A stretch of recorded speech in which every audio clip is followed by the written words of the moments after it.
Hi, my name is Marsh. Welcome to the Health and Wellbeing with Marsh channel. Today I'd like to talk about AF, or the atrial fibrillation, and it is something that will affect a lot of people in our lives. Indeed, 2% of the whole of the population will get it. Round about 5% at the age of 65, rising to 10% from years of 80 and older. Now, the heart is the blood pumper of the body. Yeah, the heart will pump the blood round efficiently and effectively. And within the heart we have 4 chambers.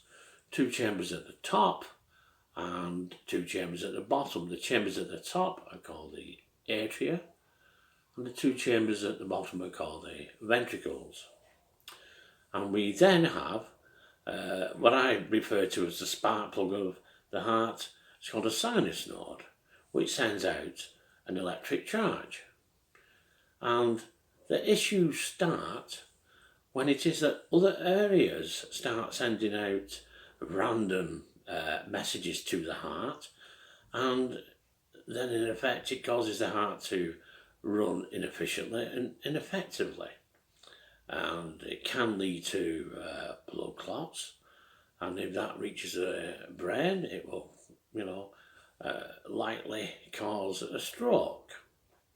Now when your heart is pumping inefficiently, you may experience such things as dizziness, palpitations,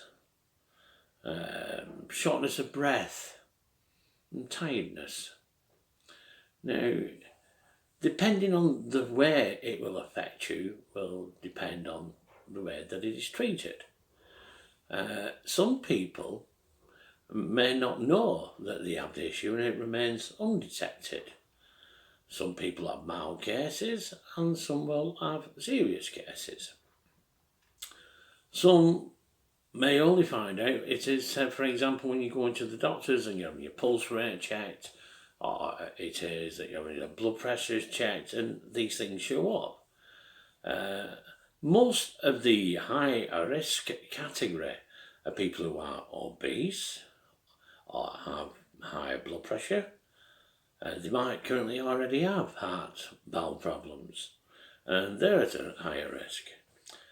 It is important, once it's identified, that you do have treatment to reduce the failure, or to reduce the chance of getting stroke or heart attacks. Treatments, the most common treatments are various blood thinners, and one of them being more commonly in probably the UK, warfarin. That's probably the most common one, although there are a number of others. What I will mention, and I'll do it at this stage, is some of the anticoagulants, the blood thinners, are vitamin linked or vitamin based.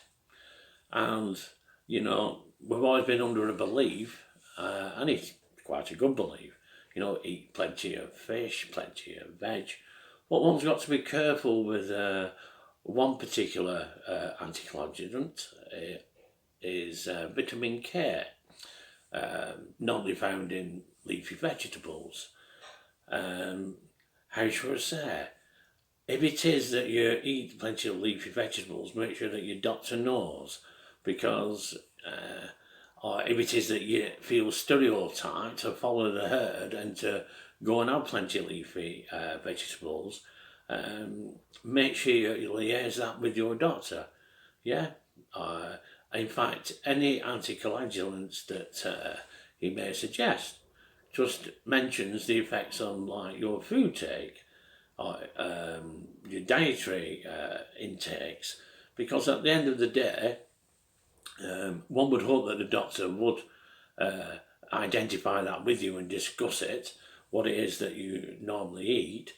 But remember, at that stage, you're making a plan. Yeah. And my old saying of fail to plan to fail. It's no use going with the doctor and identifying what it is that you eat, and he might suggest something, try and do this, try and do that, try and have more of this and more of that, and then going home, and then, after a few days or a week or so, I'll do this, I'll do that. Don't.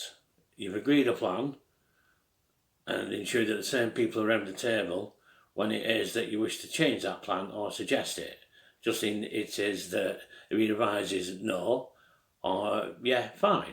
It may be if you start changing your diet, they might wish to alter the medication, or not, as the case may be. You just keep each other in the loop. Treatments, other people after that has been identified that you have AF. Some people will have ablation, and they will try to get the rhythm back of the heart to working effectively as it should do.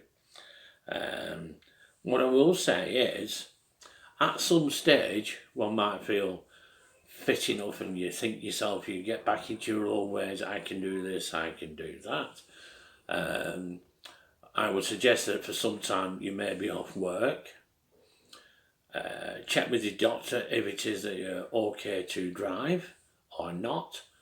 If it is that you go to work, might be a good idea to phase yourself in, rather than go gung-ho, being like Superman. Agree a time limit and how you're going to phase yourself in. At the same time, going to work are on the mend. If it is that you're going back to work, ensure that you have other people aware, if you wish, of what it is that you're doing. Have a contingency plan set up. Maybe carry something around with you in your wallet. It did happen to a good friend of mine who went to work, and then on the way home, or coming home, he found out that he couldn't come home because he wasn't fit enough to drive. Make sure, if you wish, that you've got a plan B, somewhere else to stay. Yeah, again, as a contingency. Just keep the family in loop as an example. Now, I mentioned before about certain foods, and I'm going to cover it again in a minute. I mean, some of the things suggested to help with AF, no surprise, there's such things as like fish, plenty of omega-3, plenty of fruit, veg, high in potassium. And dark leafy vegetables are mentioned, are suggested within the diet, but again, it is the dark leafy vegetables, for those people who are on warfarin, which carry high dosage of vitamin K, which in turn helps to thin the blood. So just ensure, again, to make sure that you've liaised that with your doctor and that it's not going to affect your medication. Oatmeal, especially with berries, nuts and seeds, added for the protein and the fibre. Foods to avoid, of course, I'm going to say alcohol. Try not have excess. Maybe a couple of wines a day. And by a couple of wines, drinks of wine, I don't necessarily mean, 2 magnums, 2 huge bottles of it. Drink within reason, and don't do it in excess. Coffee was mentioned to me as well. It seems to be a non-agreeable subject, coffee, in the medical world, and the answer being, like anything else, drink but not in success. Maybe 1-2 cups of coffee a day, rather than maybe having half a dozen or 10, as I do. So again, just not in success. And all this, along with try not to eat too many foods in fat, with extra fat, high in fat, Sodium, be careful of the salt, of course. Sodium will do no good whatsoever, and it will lead to higher blood pressure and maybe events such as heart attacks. Cups of tea are okay, and again, just 1 or 2 a day. And please do try and avoid the soda pops. The obesity or overweight is a very important issue again with it, and the high cholesterol. One would assume, and I shouldn't say the word assume, but the doctor will identify these and have certain tests done on your cholesterol and what your BMI is, and try and reduce it, try and get it to the right right amount to what you should be carrying with your size and weight and age. And in short, just try and follow a low-calorie diet. I'm veg, the right veg, and depending what anticoagulant you're on, of course. Low sugar diet. Avoid at all costs the trans fats such as margarine, as they will worsen your blood pressure and again potentially clog up the arteries and lead to all sorts of issues.